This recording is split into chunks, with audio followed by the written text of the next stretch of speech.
one do we know? Sing all good people. All right, let's see. Good people turn their heads each day, so satisfied I'm on my way.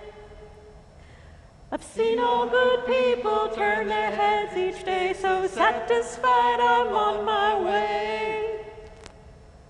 Seen all good people turn their heads each day, so satisfied I'm on my way.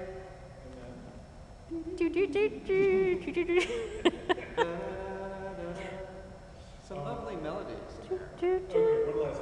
Take a straight and stronger course to the corner of your life. Make the White Queen run so fast, she hasn't got time to bring you wine. It's beautiful. It's a nice melody. It really is. Yeah. But that was not a Roger Dean decorated album. Wasn't it Fragile? Wasn't it? No, that was on the Yes album, wasn't it? Oh, you might be right. Yeah. That was. They just had a photograph on the cover of that one.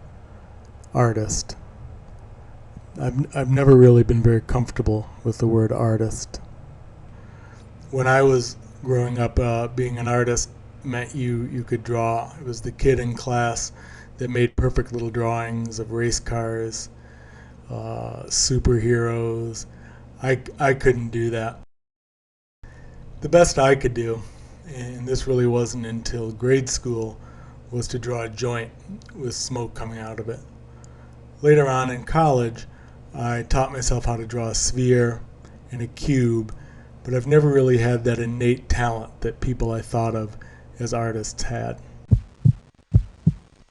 Later in life, during one of my many crises of confidence, I had a shrink remind me that I've always made art, even in grade school, and if that didn't prove that I was an artist, what did?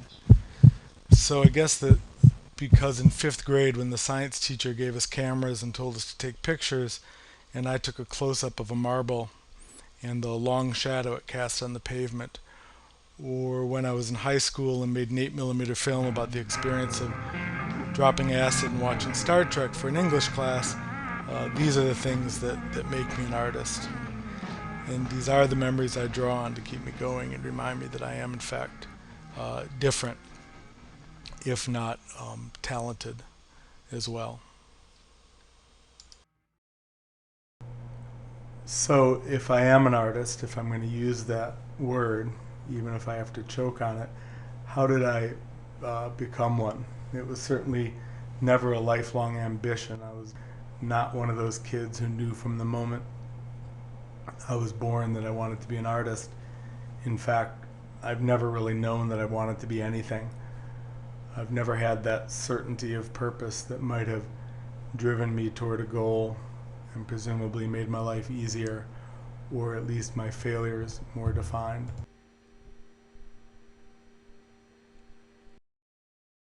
I was born in Middleton, Wisconsin in 1960.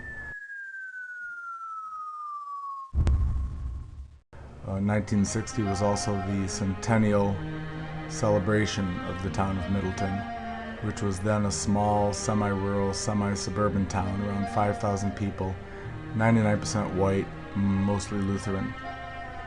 My parents were Jewish academics, and while there were a number of Jews in the neighboring college town of Madison, being a Jew in Middleton was a decidedly different thing.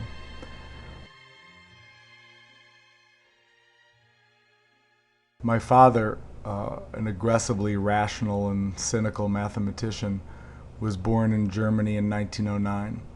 Too young for World War I, too old, not to mention too Jewish for World War II. He fled Europe in the late 1930s.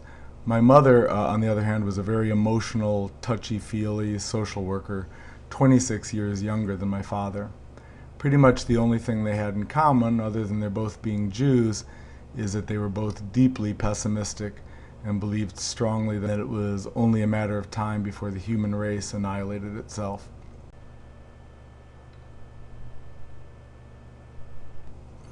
My mother did see some potential in the efficacy of protest and action to correct social injustice, though I always suspected that she preferred things fucked up so as to have something to feel indignant about.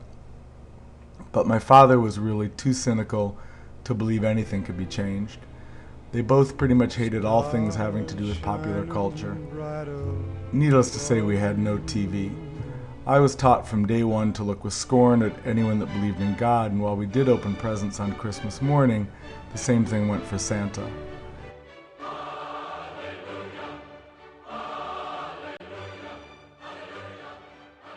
My father in particular, while open to some things modern, was aggressively opposed to anything that appealed to Philistine bourgeois taste.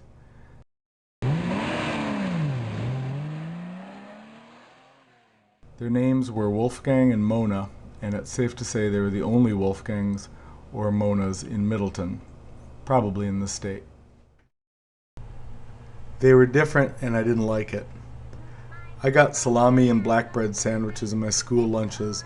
Other kids had the good soft white stuff. I remember my mother playing the auto harp for my kindergarten class on Mom Comes to School Day, or whatever it was called. Puff the Magic Dragon. It was humiliating. Even worse, my father often sang German Lieder when my friends came over. I know that on the hierarchy of parental transgressions and childhood suffering, these things don't rank very high, but they were in many ways what defined me, and had a great deal to do with the development of my ambivalent and confused relationship to the notion of being an artist.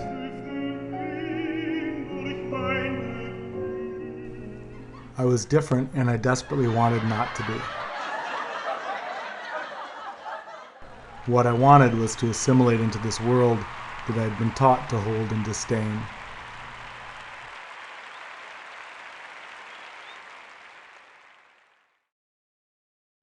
Like most American kids, I suppose, I defined myself through music. Not my parents' music, my music. I was born too late for the classic rock of the 60s, and while the day that I brought home Ziggy Stardust, or a few years later Patti Smith's Horses, or the Ramones' first record, were definitely defining moments for me, there were a few years in between, right before the saving graces of glam rock and punk, that my world was entirely wrapped up in the conceptual grandeur of prog rock, and in particular the seminal 70s progressive rock band Yes. 1972 to 1974, I hit puberty, locked my bedroom door, and spent hours alone or with my friends, smoking pot, dropping acid, and getting lost in the meandering trails of Rick Wakeman's Moog synthesizer, the cascading arcs and crescendos of John Anderson's voice, and above all else, the surreal science fiction fantasy of Roger Dean's album cover art.